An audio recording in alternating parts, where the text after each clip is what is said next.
రెండవ దినవృత్తాంతాలు, the second chronicles 7th chapter verse from beginning. రెండవ దినవృత్తాంతాలు, ಎರಡನೇ ಪೂರ್ವಕಾಲ ವೃತ್ತಾಂತ 7ನೇ ಅಧ್ಯಾಯ ಮೊದಲನೇ ವಚನದಿಂದ. సొలొమోను తాను చేయు ప్రార్థనను ముగించినప్పుడు అగ్ని ఆకాశం నుండి దిగి దహన బలులను ఇతరమైన బలులను దహించెను. యెహోవా తేజస్సు మందిరము నిండా నిండెను. ప్రార్థనా శక్తి, అందరూ చెప్పండి ప్రార్థనా శక్తి. గట్టి చెప్పల ప్రార్థనా శక్తి, గట్టి చెప్పల ప్రార్థనా శక్తి. ఎలాంటి ప్రార్థనా పరుడు సొలొమోను చెప్పండి? ఆకాశము నుండి అగ్నిని కురిపించిన వాడు. బైబిల్లో ఇద్దరే ఆకాశం నుండి అగ్ని కురిపించిన వాళ్ళు. ఒకటి ఏలియా, ఒకటెవరు?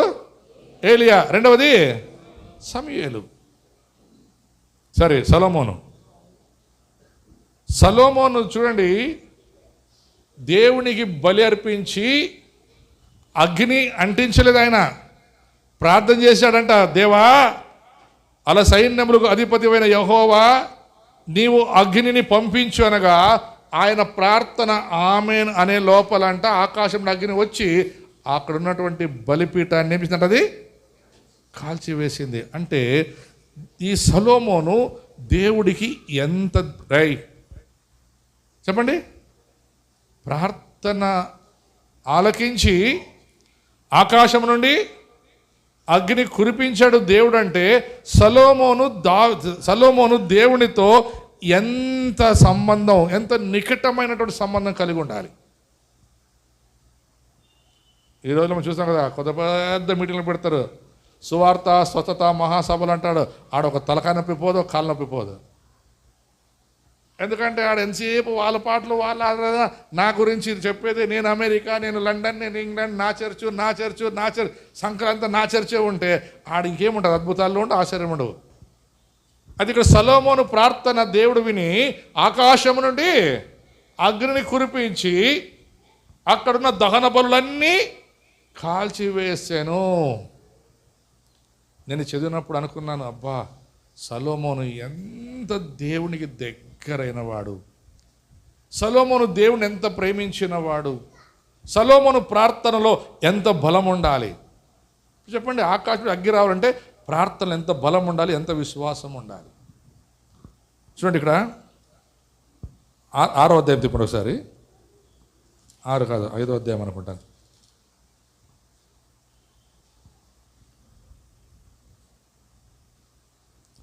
ఐదవ అధ్యాయం మొదటి వచనం.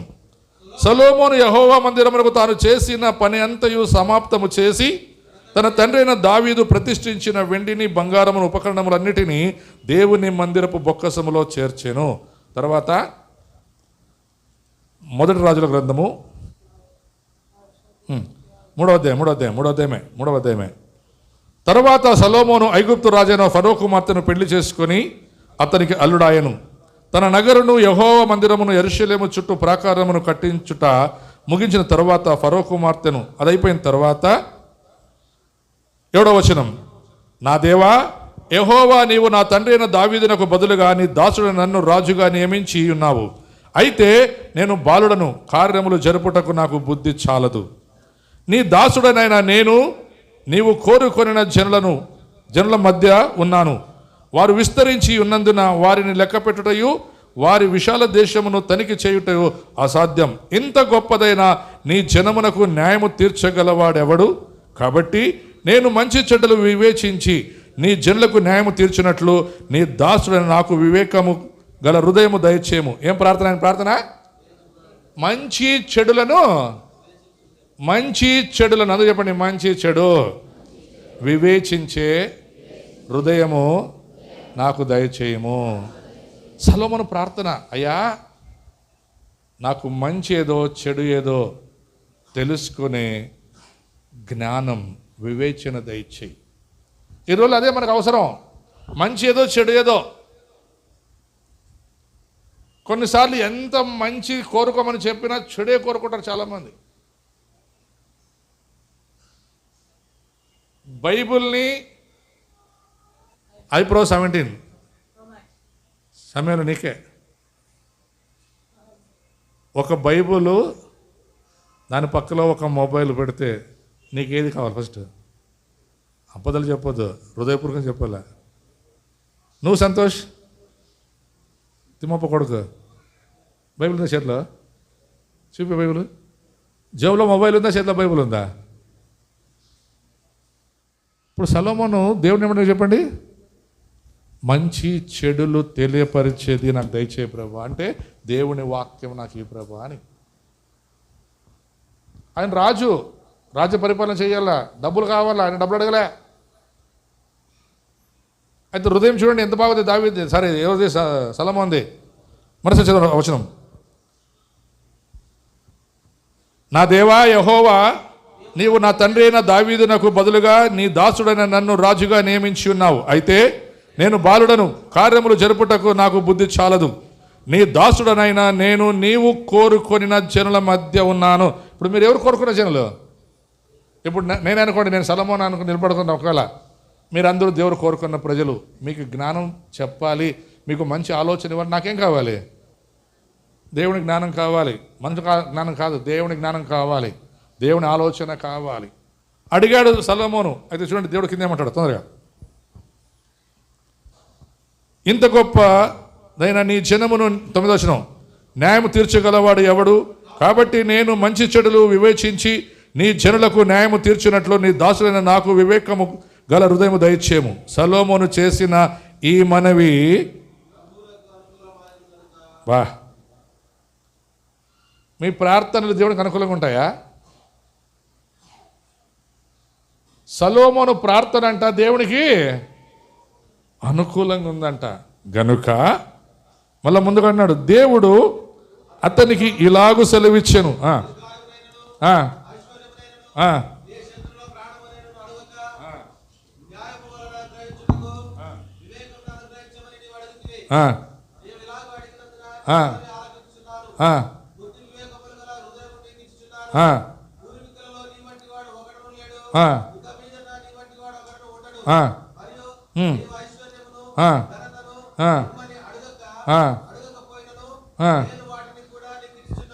యేసు క్రీస్తు కృప ఐశ్వర్యము చొప్పున సకల ఆశీర్వాదాలు మీకు కలుగును గాక అని చెప్పబడిన కొత్త నిబంధనలో ఉన్న మనము ఎందుకు పొందుకోలేకపోతున్నామంటే హృదయము దేవునికి దగ్గరగా లేదు, హృదయము దేవునికి ఇష్టంగా లేదు.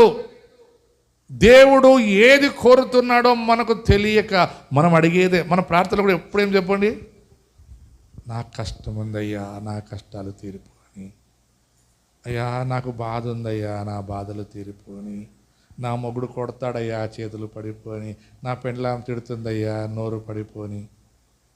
ఇదే కదా ప్రార్థన. సొలొమోను ప్రార్థనకి మన ప్రార్థనకి చాలా తేడా ఉంది. అడిగినవన్నీ ఇచ్చు దేవుడు మన దేవుడు, అడగక ముందే ఇచ్చు దేవుడు మన దేవుడు. మరి ఎందుకు ఆ దేవుని కృప ఐశ్వర్యము చెప్పున బ్రతకలేకపోతున్నాం? సొలొమోనుకి ఏం కావాలి చెప్పండి? రాజ్యాన్ని పరిపాలించాలంటే డబ్బులు కావాలి. ఫస్ట్ ఒక దేశాన్ని నడిపించడం ఏం కావాలి? ఆ నాయకునికి డబ్బులు అవసరం.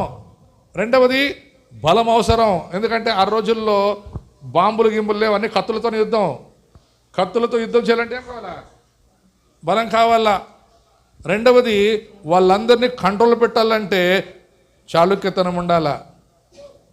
అవేం అడగలేదు ఆయన. ప్రభువా, నువ్వు ఏర్పరచుకున్న ఈ ప్రజలు, నేను అదే ప్లాన్ చేసేది. ప్రభా, ఈ బారుకు బేతని మీకు తెలుసో తెలియదో, అప్పుడు మన ఫస్ట్ ఇంకా ఈ చర్చిలో బేతని చర్చ్ ఉంటే అందరూ అంటుండ్రి, ఎట్లా పన్ను వాళ్ళతో ఉంటావు, నువ్వు కాబట్టి ఉండవు, నేను కాబట్టి వాళ్ళతో ఏగరాను కానీ ఇంకొకరు ఏగరంటారు.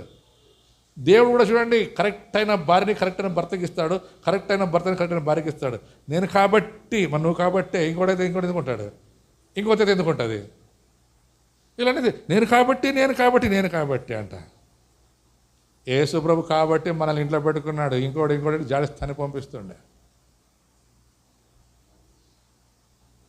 అడిగినవన్నీ ఇచ్చేవాడు యేసు ప్రభు, అడిగినవి ఇవ్వకపోతే తన్నేవాడు ఆ దేవుళ్ళు.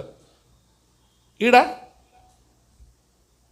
తన ప్రాణమునే, తన రక్తపు చివరి బొట్టును కూడా నువ్వు అడగక మునిపే నీ కొరకు చిందించి, చూడండి అంత నీ కొరకు ఇచ్చి ఖాళీ చేసుకున్న దేవుడు యేసు ప్రభు ఒక్కడే. చెప్పకూడదమ్మా?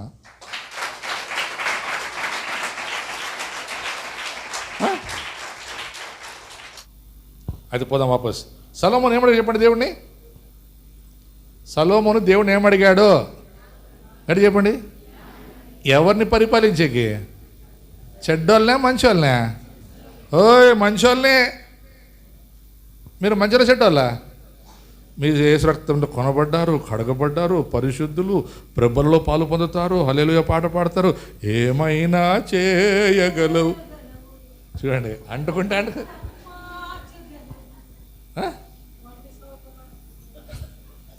హలో,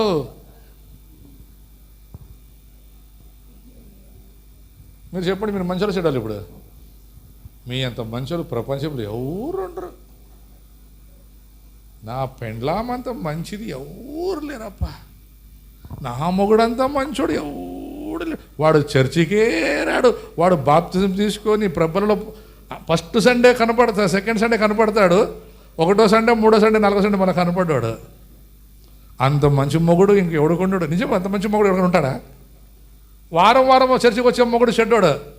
చర్చికి వస్తాడు సార్, ఏమి తెచ్చాడు? చర్చికి రాకుండా అన్నీ తెచ్చేయాల. వాడు ఎంత మంచోడో. సొలొమోను చాలా మంచోడు. సొలొమోను చాలా మంచోడు. బైబిల్ చెప్తుంది సొలొమోను చాలా మంచోడంట. అయితే ఈ సొలొమోను గురించి చెప్పుకున్నప్పుడు చాలా ఉంది. ఇప్పుడు చదివినాకప్ప. మరియు నీవు ఐశ్వర్యమును ఘనతను ఇమ్మని అడగకపోయినను నేను వాటిని కూడా నీకు ఇచ్చుచున్నాను. అందువలన నీ దినములన్నిటిలో రాజులలో నీ వంటి వాడొక్కడును. చూసారా, జ్ఞానంలోనే కాదంట, రాజులలో కూడా. ప్రపంచాన్ని పరిపాలించిన చక్రవర్తి రాజులు, అశోక్ కానీ, టిప్పు సుల్తాన్ కానీ, లేక మన రాజు కృష్ణదేవరాయ కానీ, మైసూర్ రాజులు కానీ, ఇంకా ఎవరెవరెవరెవరు రాజులు ఉన్నా, పుట్టినోడు పోయినోడు ఉన్నాడో వాళ్ళందరిలో సొలొమోను వంటి వాడు ఎవడంట. అందుకే కొన్ని సినిమాలు కూడా సొలొమోను జ్ఞానాన్ని గురించి చూపిస్తారు. తెలుసా మీకు? చెప్తుంటారు సొలొమోను జ్ఞానం గురించి. అన్ని కూడా చెప్తారు సొలొమోను జ్ఞానం గురించి. అంత జ్ఞానం కలిగినటువంటి సొలొమోన్ని దేవుడంట బహుగా ఆస్వాదించాడంట. నాకు ఒకటి ఆశ్చర్యం ఏం తెలుసా? సొలొమోను దేవాలయం కట్టించిన తర్వాత ఆ దేవాలయం ప్రతిష్ఠించాడంట. చూడండి, 7వ అధ్యాయం 2వ దినవృత్తాంతాలు. యెహోవా తేజస్సు మందిరమును నిండినందున యాజకులు అందులో ప్రవేశింపలేక ఉండిరి. అగ్నియు యెహోవా తేజస్సును మందిరము మీదికి దిగగా చూచి ఇశ్రాయేలులందరూ సాష్టాంగ నమస్కారము చేసి, యెహోవా దయాళుడు, ఆయన కృప నిరంతరం ఉండునని చెప్పి ఆయనను ఆరాధించి స్తుతించిరి. రాజును జనులందరూ యెహోవా ఎదుట బలులు అర్పించిరి. రాజైన సొలొమోను 22,000 పశువులను. ఇప్పుడు మన ప్రజెంట్ ఈ రోజుల్లో అయితే ఒక ఆవు ఎంత ఉంటుంది? మంచి ఆవు, బలిష్టమైన ఆవు. ఒక జెర్సీ ఆవు ఎంత ఉంటుంది? లచ్చ లచ్చ లచ్చ లచ్చ. 1,00,000 అనుకుందాంలే. 1,00,000 అయితే 22,000 ఉందాడా? ఎన్ని ఆవులు ఉన్నాయి? చదవండి మీ బైబిల్లో. చాలా, అంతే, చాలా, ఆడికి చాలు. 22,000 ఇంటూ 1,00,000 వేసుకోండి. 22,000 లక్షలు కొత్త ఆవులు. తర్వాత 1,00,000. ఒక గొర్రె ఎంత సురేష? రాంపూర్లో సురేష్ పోతే 10, మనం పోతే 15. 15 ఇంటూ 1,80,000.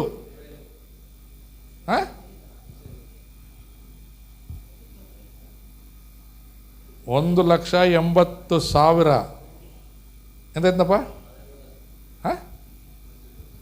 18 లక్షల కోట్లు.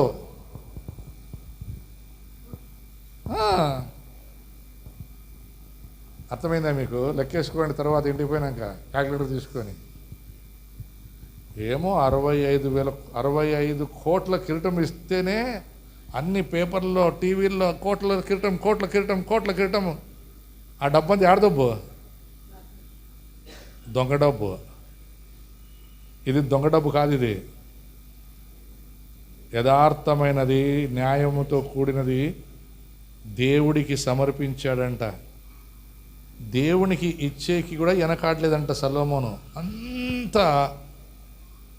దేవుణ్ణి ప్రేమించిన వ్యక్తి చివరికి మనం ఇంకా అంత చూసుకుంటూ పోతే కష్టమైపోతుంది.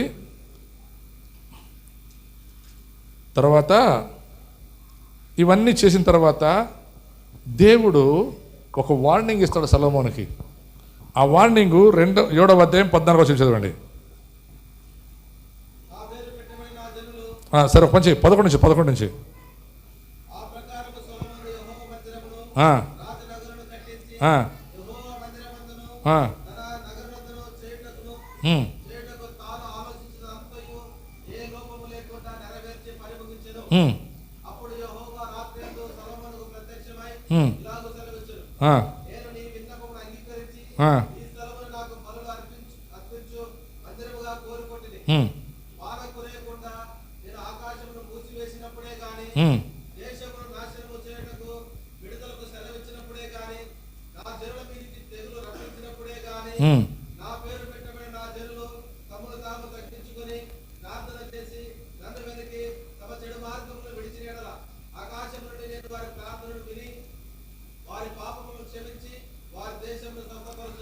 ఎందుకు దేవుడు వార్నింగ్ ఇస్తున్నాడు ఇక్కడ?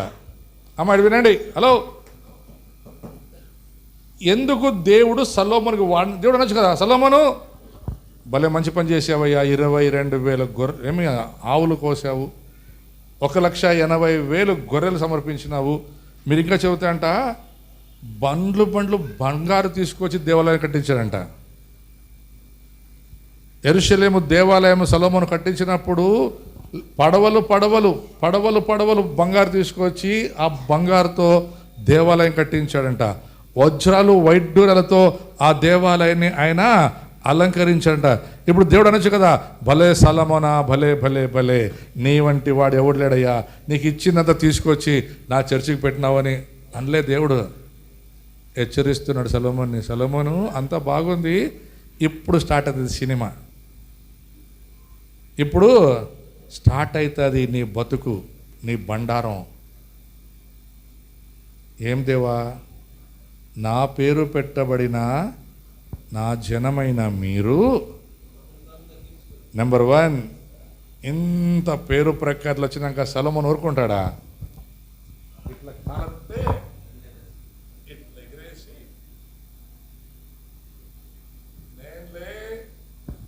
మన భాష లే, దేవునికి 22,000 గొర్రెలు సమర్పించినట్లే ఎవడన్నా ఉన్నాడా మొగోడు మీలో? 1,80,000 గొర్రెలు నరికి కత్తి దింపకుండా కచ్చ నరికి తినలే.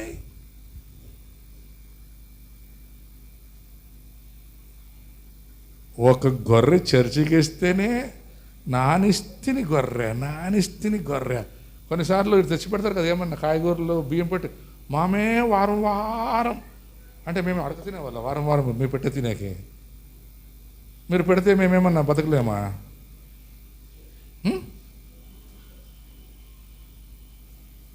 సొలొమోను అట్లా అనుకోనింటే, అట్లా అనుకుంటాడనే దేవుడు పిలిచి రాత్రి అందరికి పోయినాక ఒక్కడినే పిలిచి, సొలొమోనా తగ్గించుకో, తమారం అంతా ఎక్కువ చేస్తుండవు. మన బళ్ళారి భాష అదే, లే తమా చాలా విర్రబీగుతుండవులే, నానిచ్చినవే ఎద్దులు, నానిచ్చినవే గొర్రెలు నాకే ఇచ్చి నా ముందే